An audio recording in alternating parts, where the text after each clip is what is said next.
Hello guys, ഞാൻ എന്താണ് ഈ ഗ്യാസും തുറന്ന് കത്തിച്ച് വെച്ചുകൊണ്ട് നിൽക്കുന്നതെന്ന് ആലോചിക്കുന്നുണ്ടോ? കുറച്ച് ദിവസത്തിന് മുന്നേ ഞാനൊരു വീഡിയോ ഇട്ടിട്ടുണ്ടായിരുന്നു എൻ്റെ സൗണ്ട് അടിച്ച് പോയതായിട്ട്.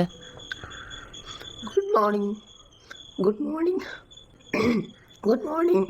ആദ്യമൊക്കെ ഞാൻ ആലോചിച്ച് ദൈവം ഏതെന്തോ ഒറ്റ ദിവസം കൊണ്ട് ജസ്റ്റ് 2 തുമ്മൽ വന്ന് ക്ഷീണം വന്നു, ഒറ്റ ദിവസം കൊണ്ട് എൻ്റെ സൗണ്ട് അടിച്ച് പോയി. പിന്നെ എൻ്റെ ആലോചന ഇതായിരുന്നു, ദൈവമേ 2-3 ആഴ്ചയായിട്ട് എന്തുകൊണ്ട് എൻ്റെ സൗണ്ട് തിരിച്ചു കിട്ടുന്നില്ല എന്ന്.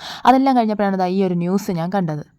പലരും ഇങ്ങനെ ചുമ കൊണ്ട് ബുദ്ധിമുട്ടുകയാണല്ലേ, ഈ വിട്ടുമാറാത്ത ചുമ, അതിനിടയിൽ ശബ്ദം പോകുന്ന അവസ്ഥ, അങ്ങനെ പലരും ഇത്തരം ബുദ്ധിമുട്ടുകൾ പങ്കുവെക്കുന്നുണ്ട്. എന്താണ് ഇതിന് പിന്നിൽ? വിട്ടുമാറാത്ത ചുമയ്ക്ക് പിന്നിൽ വൈറസുകളാണ് കേട്ടോ. സംസ്ഥാനത്തെ ചുമയിലൂടെ ഈ വൈറസുകൾ പടരുന്നുണ്ട്. അപ്പോഴാണ് എനിക്ക് മനസ്സിലായത് എൻ്റെ മാത്രം പ്രശ്നമല്ല, മൊത്തത്തിൽ എല്ലാവർക്കും അടിച്ചു പോയി കിടക്കുവാണെന്ന് തൊണ്ടയൊക്കെ. പിന്നെ ഞാനൊരു വീഡിയോയിൽ, ഒരു ഡോക്ടറിൻ്റെ വീഡിയോയിൽ കണ്ടതാണ് ഈ ഞാൻ ചെയ്തുകൊണ്ടിരിക്കുന്ന ഗ്യാസിലിട്ട് ചെയ്തുകൊണ്ടിരിക്കുന്ന സാധനം. ഇത് പനിക്കൂർക്ക അല്ലെങ്കിൽ നവരയില എന്നൊക്കെ പറയും, എല്ലായിടും കിട്ടുമല്ലോ. അതിൻ്റെ ഒരു 1-2 ഇല എടുത്തതിന് ശേഷം നന്നായിട്ട് കഴുകിയിട്ട് ഇതേപോലെ ഗ്യാസിൽ കാണിച്ചൊന്ന് വാട്ടിയിട്ട് അതിനെ നന്നായിട്ട് ഞെക്കി പിഴിഞ്ഞെടുത്ത് ഒരു 4-5 ഇല എടുക്കുമ്പോൾ തന്നെ ഒരു 5 ml അടുപ്പിച്ച് നമുക്ക് കിട്ടും. കണ്ണടച്ചിട്ട് അങ്ങ് കുടിക്കുക മടമടാന്ന്. മടമട കുടിക്കാനുള്ളതൊന്നും ഇല്ല, നാക്കിൽ പെറലാനുള്ളതേ കാണുള്ളൂ. പിന്നെ കുട്ടികൾക്കാണെങ്കിൽ ഇച്ചിരി പഞ്ചസാരയോ തേനോ എന്തെങ്കിലും യൂസ് ചെയ്ത് കൊടുക്കാൻ നല്ലതാണ്, നല്ല ഒരു ആശ്വാസം കിട്ടും. എന്നാൽ പിന്നെ അത്രയുള്ള ഗ്യാസ് വീഡിയോ ഇഷ്ടപ്പെട്ട ലൈക്ക് ചെയ്യാനും ചാനൽ സബ്സ്ക്രൈബ് ചെയ്യാനും മറക്കണ്ട.